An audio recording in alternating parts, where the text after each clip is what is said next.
ലൂക്കോസ് 10:38 Martha എന്നൊരു സ്ത്രീ ദൈവ സാന്നിധ്യത്തെ വീട്ടിൽ കൈക്കൊണ്ടു.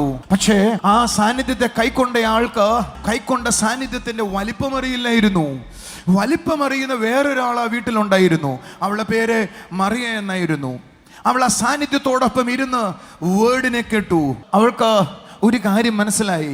One thing is necessary.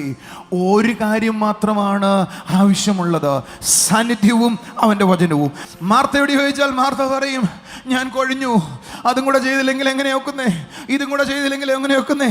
സാന്നിധ്യവും വചനവുമായിട്ടിരുന്ന എല്ലാ കാര്യവും നടക്കുവോ? പിള്ളേർക്ക് ആഹാരം കൊടുക്കാൻ നടക്കുവോ? ചിന്ത അവരെ ഭരിച്ചപ്പോൾ അവൾ ഓടാൻ തുടങ്ങി. എന്നാൽ മറിയ അവൻ്റെ കൂടെ ഇരുന്നു. എൻ്റെ കൂടെ ഉണ്ടെങ്കിൽ ഒരു ഹല്ലേലൂയ പറ. സാന്നിധ്യത്തിൽ ഇരുന്നാൽ എന്ത് ലഭിക്കുമെന്നും സാന്നിധ്യത്തോടൊപ്പം നടന്നാൽ എന്ത് തൻ്റെ ജീവിതത്തിലേക്ക് വരുമെന്നും തിരിച്ചറിയുന്ന ഒരു ജനറേഷൻ എഴുന്നേൽക്കും.